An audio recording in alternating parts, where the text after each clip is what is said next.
తెలంగాణ రాష్ట్రంలో గంజాయి రావద్దు అని అనుకుంటుంటే దినం వందల కిలోల గంజాయి వస్తూనే ఉన్నదట. పోలీసులు పట్టుకుంటురు. అయినా కొందరు బట్టెవాయిగాళ్ళు ఆ అడ్డమైన పనిని ఆపుతలేరు కదా. ఇప్పుడు మళ్ళా గంజాయి దొరికిందట. అగో ఇప్పుడు ఏడ దొరికింది, ఎన్ని కిలోలు దొరికింది, మరి వాళ్ళ మీద పోలీసులు కేసు కట్టిర్రా అంటారా? మీరే చూడండి.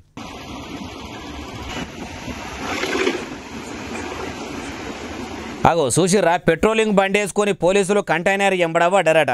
మరి కంటైనర్ల గంజాయి వస్తున్న ముచ్చట మన ఎస్ఓటీ పోలీసులకు ఎట్లా ఎరకైందో కానీ ఇట్లా శంషాబాద్ మండలం పెద్ద గోల్కొండ ఔటర్ రింగ్ రోడ్ల దాని ఎంబడిబడి రోడ్డు మీదనే ఆపిర్రట.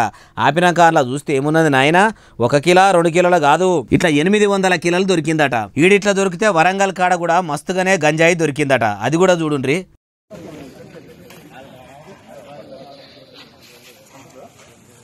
వాళ్ళ చేతులకు జట్టలు పుట్ట పచ్చవాతం వచ్చి వాళ్ళ కాళ్ళు చేయులు వడిపోయిదా అయిపోవు.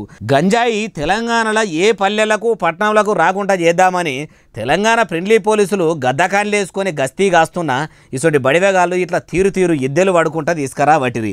వాళ్ళకి ఎట్లా న్యాయం అవుతుందో ఎట్లా జయమవుతుందో అంటుర్రు ఈ ముచ్చటిన్నోళ్ళు.